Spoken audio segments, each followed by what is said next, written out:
une pensée aussi pour notre frère Amron. Des sources, des informations qui ont été remontées font état de ce que depuis quelques jours, on ne sait pas où il est. Il y a ceux qui disent qu'il est sorti du pays, il y a ceux qui disent qu'il a été arrêté. Je pense que il faut qu'on fouille davantage pour savoir ce qui lui arrive, qu'est-ce qui lui arrive vraiment, parce que j'ai fait faire quelques recoupements. Selon les recoupements que j'ai faits, il n'est pas au SCRIC, mais tout porte à croire que peut-être qu'il serait à la DPJ. Je ne confirme pas, mais lorsqu'il a été libéré suite à son arrestation, on lui a fait signer un document dans lequel il lui était interdit de prendre la parole pour s'exprimer encore sur l'actualité. Donc d'avoir un droit de réserve sur l'actualité, mais depuis un certain temps, vous avez senti qu'il a commencé par reprendre la parole et ce n'était pas du tout apprécié de ceux qui lui ont fait prendre cet engagement-là. Est-ce qu'il a été enlevé? Est-ce qu'il a été arrêté? Mais je pense qu'il faut chercher beaucoup plus du côté de la DCPJ. Et je pense que c'est eux qui géraient à la dernière période son dossier, ce n'est pas le SCRIC. C'est la DCPJ qui a géré aussi le dossier de Mme Nyakadé. Et je pense qu'il faut regarder de ce côté-là. Il faut envoyer certainement des gens aller demander s'il est au niveau de la DCPJ. Mais c'est bizarre qu'il puisse disparaître comme ça. Même s'il est sorti du pays, il aurait pu quand même appeler ses amis ou des gens à qui il est attaché pour donner au moins sa position. Mais là, depuis, aucune nouvelle de lui. Je pense qu'il faut qu'on essaie de le localiser. C'est vrai qu'il a fait l'objet de vives critiques par rapport à la position qu'il avait prise en entre-temps, mais bon, moi je suis de ceux qui pensent que parfois il ne faut pas jeter le bébé avec l'eau du bain ou l'eau du bain avec le bébé, je ne sais plus trop comment ça se dit. Il faut voir l'apport des gens et avancer. Et vous savez que c'est grâce à Amron que le M66 est né. D'ailleurs, c'est lui qui a créé le M66. Contrairement à ce que tout ce que les gens ont raconté, les colporteurs de rumeurs, de fausses informations ont raconté, Amron même a eu à le dire, c'est lui qui a créé le M66. Et comme s'il était sur le territoire, il ne pouvait pas le porter. Et il a fait porter par ses amis artistes qui sont à l'extérieur. Donc, et vous connaissez ma position par rapport au M66. J'ai toujours dit, à partir du moment où c'est un mouvement qui conteste le régime et qui est dans la lutte, on va les accompagner. Et vous connaissez ma position, elle a été claire. Que jusqu'à ce qu'un autre mouvement, ou bien jusqu'à ce qu'il vienne nous dire un matin que bon, on est fatigué, on ne peut plus faire grand-chose. Et si un autre mouvement naît, on va les accompagner. On a fait pareil avec les partis politiques depuis la nuit des temps, même si certains ne le reconnaissent pas aujourd'hui. Depuis la nuit des temps, on a toujours accompagné les partis politiques qui étaient véritablement dans la lutte. Et c'est ce qu'on fait avec le M66. Et si demain le M66 n'est plus dans la lutte, si c'est un autre mouvement qui naît, qui est vraiment dans la lutte, on va l'accompagner. Donc c'est Amron qui a créé le M66, lui-même l'a dit dans un live. Et je pense qu'il faut qu'on ne l'abandonne pas. Il ne faut pas l'abandonner, quoi qu'il ait fait ou quoi qu'il ait commis comme acte, il ne faut pas l'abandonner. Il faut qu'on recherche là où il est. Voilà. Et donc, une pensée à lui, à sa famille, ses enfants et tout ça. Ça, c'est le Cameroun. Il m'a été rapporté aussi depuis le Togo que la connexion est de plus en plus ralentie. Que depuis un certain temps, au niveau de la connexion, les gens sentent le ralentissement de la bande passante. La connexion n'est plus fluide comme avant. C'est ce que les gens m'ont rapporté. C'est plusieurs personnes qui me disent ça, qu'ils ont l'impression que le gouvernement est en train de ralentir la connexion au pays. Je ne sais pas trop pourquoi, mais certainement que ceux qui sont au pays le sentent, que la connexion n'est plus fluide. Parce qu'il y a des gens qui travaillent avec la connexion, qui ont des partenariats avec des partenaires à l'extérieur et qui doivent de temps en temps télécharger des documents qui sont lourds, des gens qui font des montages, des gens qui font qui doivent livrer un certain nombre de dossiers, qui font des prestations, mais ils n'arrivent plus vraiment à télécharger des documents et ça pose un sérieux problème. Donc je pense que c'est ceux qui sont au pays qui apprécient si la connexion est à son niveau ou si elle est ralentie par les autorités. Il se fait qu'aujourd'hui, il y a un sérieux problème au service des passeports. Et ce problème, ce passeport n'en parle pas. Vous ne pouvez pas diriger un service public et ne pas expliquer un certain nombre de choses aux citoyens. La seule chose qu'on sait pour le service des passeports, c'est le processus qu'on envoie sur les réseaux sociaux. Pour faire le passeport en ligne, voilà les documents qu'il faut. Mais le service des passeports au Togo ne communique pas. Et vous avez beaucoup de nos compatriotes, plusieurs, des centaines, qui se retrouvent bloqués. Le passeport est aujourd'hui le document le plus difficile à obtenir au Togo. Et personne ne sait pourquoi. Tantôt on vous dit il y a des problèmes sur votre naissance, tantôt on vous dit que c'est la nationalité, et puis on envoie les dossiers au contentieux. Au contentieux, vous n'avez pas des gens qui vous écoutent, vous n'avez pas des gens qui vous accueillent, qui vous écoutent, qui vous expliquent que voilà le souci avec votre problème, il faut le résoudre comme ça, il faut aller comme ça. Quand vous arrivez là-bas, on vous parle avec mépris, on ne vous écoute même pas, on vous dit ce n'est pas notre problème, c'est comme ce n'est pas un service public. C'est comme ce n'est pas un service administratif qui est appelé à rendre service aux citoyens qui paient les impôts. Parce que le passeport, vous ne le faites pas gratuitement. Le passeport, c'est 30 000 francs. Et donc, aujourd'hui, il est fondamental que le ministre de la Sécurité, sous lequel fonctionne le service de passeport, prenne ses responsabilités et vienne expliquer aux Togolais qui payent les impôts quel est le problème qu'il y a aujourd'hui au niveau du service des passeports. Parce que je connais des étrangers, des gens qui ne sont même pas des Togolais, qui tirent les documents officiels togolais et qui se promènent partout. Comment est-ce que eux, qui sont des étrangers, ils ont des passeports togolais, ils ont la nationalité togolaise, ils ont les cartes d'identité togolaises, ils se promènent, et les Togolais de naissance, les Togolais authentiques n'arrivent pas à se faire établir les documents. Vous dites que vous avez ouvert les frontières, les gens peuvent rentrer au Togo comme ils veulent, sans visa. Mais les Togolais qui sont sur le territoire ont toutes les difficultés à se faire établir un document de voyage. Et à chaque fois que les gens y vont, on dit c'est au contentieux. Le document peut être contentieux pendant 2 ans, 3 ans, 4 ans, 5 ans. Voilà cet étudiant qui a obtenu une bourse gratos pour aller en Turquie et qui s'est vu délivrer son passeport grâce à un colonel, mais après que le délai de la bourse soit passé. Mais il a perdu et c'est le pays qui a perdu. Et donc, il faut vraiment qu'on clarifie cette histoire-là. Et il faut que le service des passeports communique. Dans tous les pays aujourd'hui, les gens communiquent. S'il y a un souci, même en France ici, il y a des associations en France qui ont saisi le Conseil d'État contre la lenteur au niveau des services et au niveau des titres de séjour dans les préfectures. En France ici. C'est pour ça que je parle toujours de l'état de droit. L'état de droit qui est au-dessus de toutes les institutions, qui est au-dessus même du président de la République. Il y a 2 semaines, le parquet financier, le parquet national financier en France, a fait une perquisition à l'Élysée. Vous imaginez? Ils étaient allés la première fois, ils ont été bloqués. La dernière fois, ils sont allés à l'Élysée. Ils ont eu assez. Ils ont fait une perquisition à l'Élysée. C'est ça l'état de droit. Et c'est de l'état de droit que nous parlons. Loin de la démocratie, c'est un détail, mais c'est de l'état de droit que nous parlons. L'état de droit qui fait qu'un Togolais dont le dossier de passeport est bloqué au service des passeports, il peut saisir un juge administratif. Et le juge administratif peut ordonner au service des passeports de lui délivrer son document. Ici en France, le Conseil d'État vient de demander aux préfectures d'avoir une diligence dans la délivrance des titres de séjour. De faire en sorte de délivrer les titres de séjour dans les délais requis. Et les préfectures vont exécuter la décision du Conseil d'État. Certaines préfectures ont commencé par recruter du personnel parce que dans certaines préfectures, le personnel manque. Donc certaines préfectures ont lancé l'appel pour recruter du personnel pour gérer rapidement les dossiers et pouvoir délivrer les titres de séjour aux gens. Mais au Togo, comme on n'a pas d'état de droit, les gens, ils bloquent les dossiers, ils vous disent que c'est au contentieux, il n'y a pas de communication, il n'y a pas de conférence de presse, on ne donne aucune suite aux citoyens et les gens sont bloqués.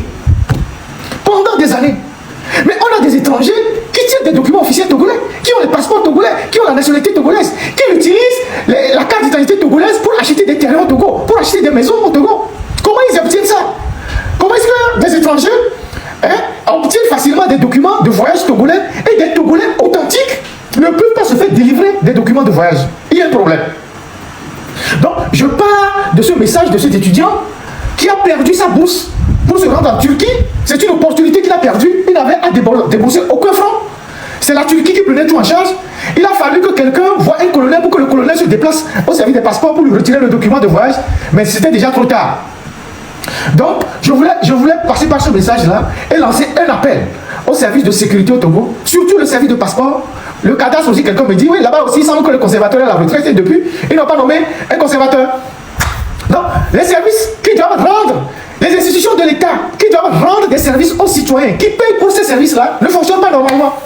Et personne ne les rappelle à l'ordre. Il n'y a personne pour dire que ce n'est pas normal.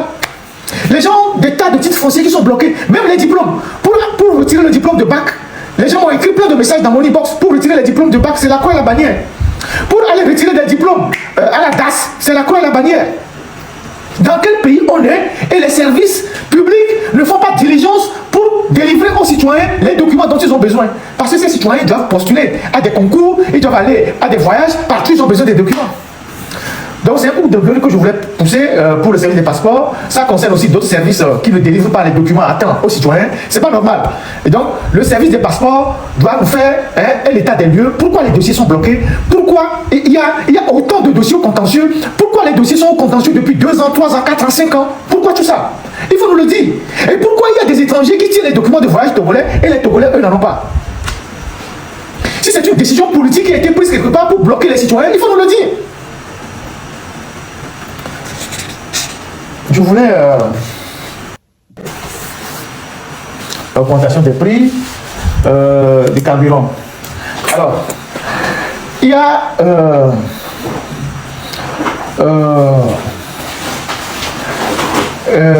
au cours de la semaine, cette vidéo qu'on a passée qui nous renseignait que le gouvernement était prêt à augmenter les prix du carburant. On n'a eu aucune note officielle. Et puis, la dernière fois, il y a un communiqué qui est sorti. Je vais projeter le communiqué avec la technique. On va regarder ensemble le communiqué. Il y a un communiqué qui est sorti et qui fixe le prix du carburant. Et quand ce communiqué est sorti, on voit bien que le super samplon a été porté à 725, donc 45 francs d'augmentation. Il y a le gasoil qui est passé à 750 et puis le pétrole en pan à 1050. Alors, d'abord, sur la forme, regardez un peu le communiqué. On va rapprocher le communiqué, vous allez voir. Regardez le communiqué. Le communiqué du ministère, ministère de... Il faut que je vois un peu la tête, s'il vous plaît, la technique. Le ministère interministériel est du ministère de l'économie, non, ministère de l'économie et de la veille stratégique. Et puis après, il y a eu une déclinaison. Mais regardez un peu le fond du papier. C'est un document officiel, hein? C'est un document du ministère. Mais regardez le fond du papier. C'est un document officiel qui est mis sur le papier d'une société privée. Corley Togo SA. Regardez un peu le fond du papier. Corley Togo SA. C'est une société privée. Je vais vous dire tout à l'heure ce que c'est que Corley Togo SA. Donc, le gouvernement togolais publie un communiqué sur le papier d'une société privée. Est-ce que c'est la société privée qui a fixé les prix? Est-ce que c'est le gouvernement qui a fixé le prix? Quel est le rôle de cette société privée dans cette affaire d'augmentation des prix? Peut-être que vous ne l'avez pas vu, mais l'œil du journaliste a vu ça. Corley Togo est une entreprise de distribution des produits pétroliers qui exploite un réseau national de stations-service à travers le pays. Vous pouvez taper ça sur Internet, vous pouvez faire vos propres recherches pendant qu'on en parle. Corley Togo SA est une entreprise de distribution de produits pétroliers qui exploite un réseau national de stations-service à travers le pays. C'est elle qui a repris les actifs des anciennes stations-service de la multinationale Tesaco Togo. Elle opère sous l'égide du groupe nigérien MRS Holding. Pourquoi le fond du papier de ce communiqué estampillé Corley se retrouve sur un document officiel? Ça, c'est la première question qu'on se pose. Pourquoi un communiqué officiel se retrouve sur le fond de papier d'une société privée? Est-ce que l'État togolais, le gouvernement, n'a pas un papier, un fond de papier, un document sur lequel il publie ses communiqués. C'est la première observation. Deuxième observation, alors que la mise en vigueur de ce communiqué était pour le 27 mai, la veille, il y a eu un conseil des ministres. Il y a eu un conseil des ministres dont on peut voir le communiqué. Le communiqué du conseil des ministres ne nous a pas renseigné si le sujet d'augmentation de carburant a été discuté au cours du conseil des ministres. Rien du tout. On nous a juste renseigné à travers le communiqué du conseil des ministres qu'on a donné, vous savez comment vous appelez ça, la reconnaissance de 15 chefs traditionnels, la création d'un lycée polytechnique, d'une institution, je ne sais pas quoi, école polytechnique à l'université. Bon, ça existait déjà, je pense que c'est un renforcement. On ne nous a pas dit, on ne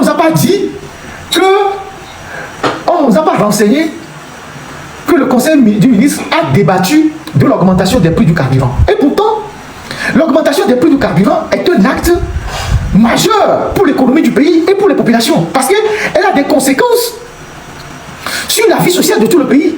Normalement, au lendemain de l'augmentation du prix du carburant, les ministères concernés devaient faire une conférence de presse pour nous renseigner pourquoi on a augmenté le carburant. La seule explication qu'on a jusqu'à ce jour, c'est le monsieur qui s'est promené dans la vidéo là, le syndicaliste qui parlait du détroit d'Ormuz et de, je ne sais pas, de la guerre d'Iran. Officiellement, on n'a aucune information de l'État, du gouvernement. Donc, on a balancé ce communiqué qui est sur un papier d'une société privée comme ça, sur les réseaux sociaux. Et puis, les Togolais ont pris, les Togolais se sont rendus compte qu'on a augmenté le carburant. C'est une manipulation de l'opinion. C'est une manipulation de l'opinion. Et elle est extrêmement grave. Ça fait 4 jours après qu'on a augmenté le carburant, mais 3 jours après, il n'y a eu aucune sortie officielle. Même la décision n'a pas fait l'objet de discussion au Conseil des ministres. C'est sur le papier, un fond de papier d'une société privée qu'on a mis le communiqué. Est-ce que c'est la société privée qui dicte l'augmentation des prix de carburant au Togo? Il faut qu'on le sache. Et qui sont les actionnaires de ces sociétés privées? Corlé SA Togo. Corlé Togo SA. Qui sont les actionnaires de ces sociétés privées? Pourquoi le fond de papier de ces sociétés privées se retrouve être aujourd'hui un document officiel sur lequel on annonce l'augmentation des prix de carburant? Avec la signature des ministres concernés. Il y a un souci. Donc, je vais vous jouer une vidéo tout à l'heure pour vous montrer comment, sur le plan machiavélique, on travaille l'opinion, on manipule les gens avant de leur faire passer une décision difficile et les gens acceptent les décisions difficiles sans savoir qu'ils ont été manipulés. Je vais vous montrer ça tout à l'heure dans une vidéo. Vous savez, le machiavélisme prend plusieurs aspects. Je vais vous montrer comment ça se passe dans une vidéo tout à l'heure. Technique. Dans un royaume lointain, les coffres du roi étaient presque vides. Le roi dit alors à son conseiller: « Je vais imposer une taxe de 10% sur le sucre, mais j'ai peur de la colère du peuple. » Le conseiller sourit et répondit: « Laissez-moi faire, Majesté. » Le lendemain, une terrible rumeur se répandit dans les marchés. Le roi va imposer une taxe de 50% sur le sucre, la viande, les dattes, le blé et l'orge. Le peuple entra dans une grande colère. Dans les rues et les marchés, on entendait: « C'est une injustice, nous sommes ruinés, comment allons-nous vivre ?» Pendant ce temps, les hommes du conseiller se mêlaient à la foule, écoutaient les réactions et rapportaient chaque détail. Quelques jours plus tard, une nouvelle rumeur apparut. Elle confirmait la première et affirmait que certains mauvais conseillers poussaient le roi à appliquer cette décision très bientôt. Et plus la peur grandissait, plus les gens changeaient. Ils ne refusaient plus totalement les taxes. Ils espéraient seulement qu'elles soient moins élevées que 50%. Alors, le conseiller retourna voir le roi et dit avec un sourire: « Maintenant, Majesté, le peuple est prêt. » Le lendemain, le décret officiel fut annoncé. Par souci du bien-être de notre noble peuple et en réponse à ses préoccupations, nous avons rejeté les propositions extrêmes de certains conseillers et décidé d'appliquer une simple taxe de 12% sur le sucre uniquement. Et soudain, le peuple poussa un immense soupir de soulagement. Partout, on entendait: « Vive le roi sage! Quel roi généreux!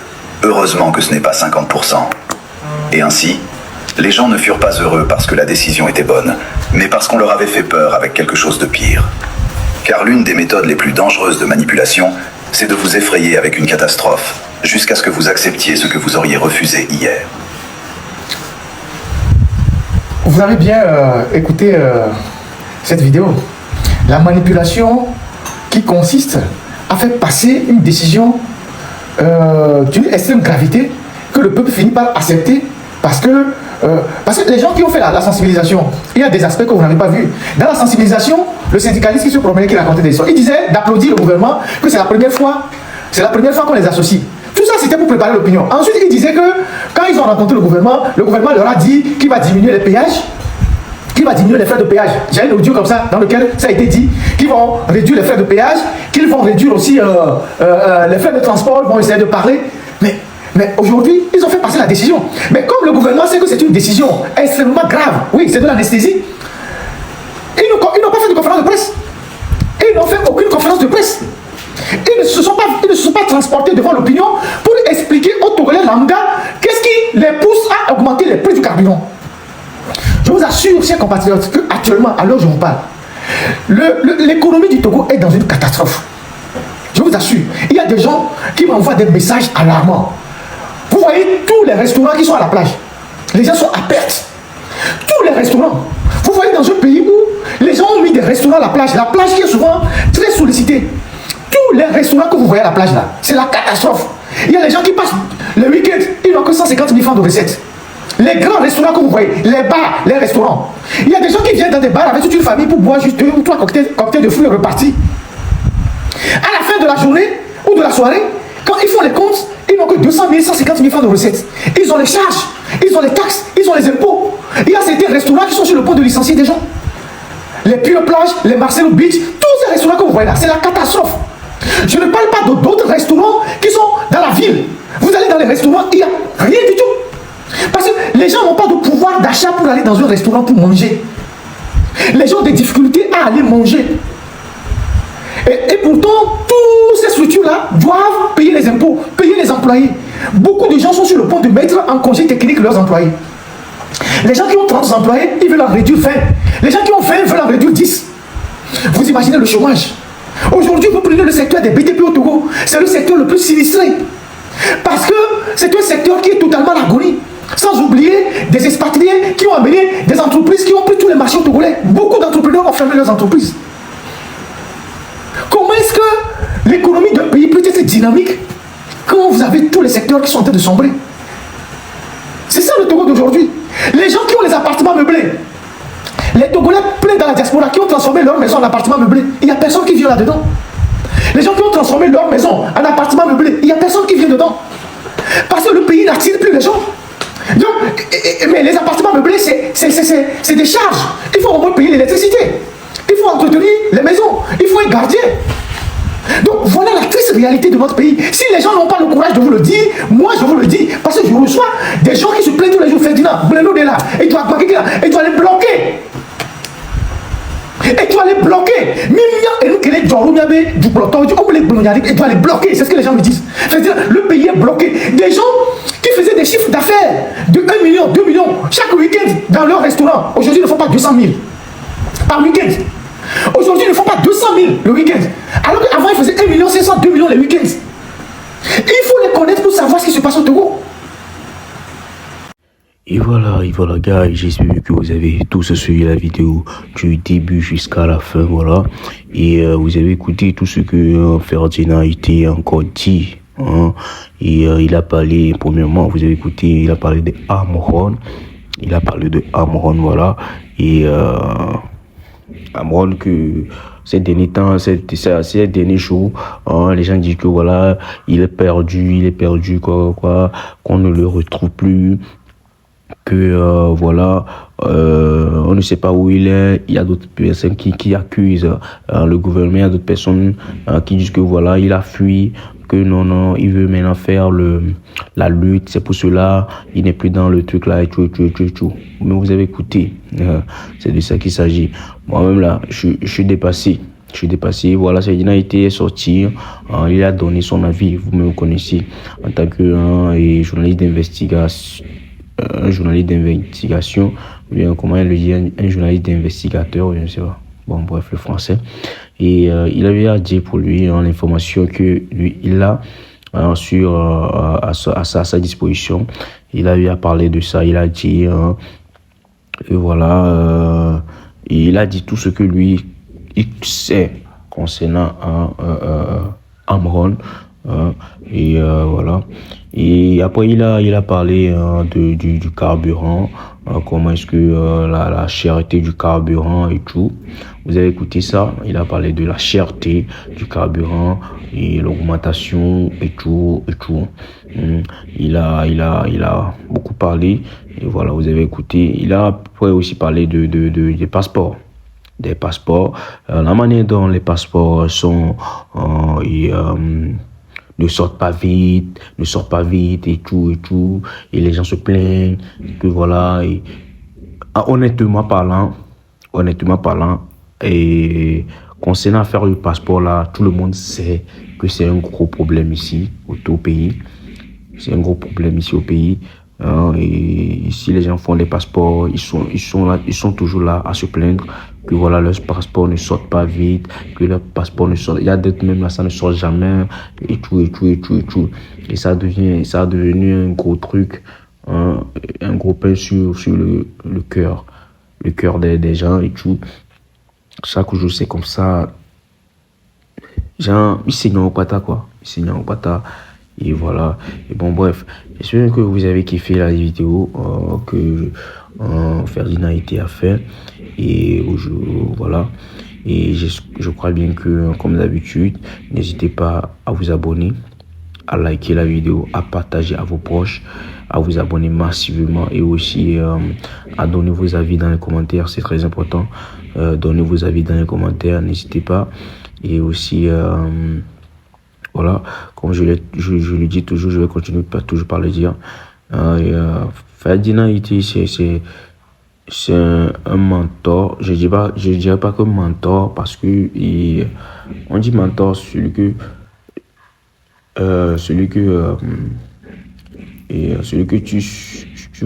tu vas faire quelque chose de même que lui. Non, c'est trop loin. Si je dis mentor, c'est trop loin. C'est quelqu'un que j'admire beaucoup et j'aime beaucoup je le dis toujours, j'aime beaucoup sa détermination, sa confiance, sa manière de faire, et son intelligence. Les gars, si vous voyez Ferdinand parler, vous allez savoir que le gars, il était intelligent à l'école. Mais genre, on va faire résultat avec lui passer ou quoi. Non. Tu vas comprendre que lui là, il a vraiment fréquenté et il était intelligent. Genre, quand on parle d'intelligence là, il avait ça. Il avait le Congolo. Ouais, il avait le Congolo vraiment. Bon, bref. Les gars, j'espère que je vais vous laisser ici. On se capte pour une autre vidéo. Et prenez soin de vous. On se capte après. Ciao.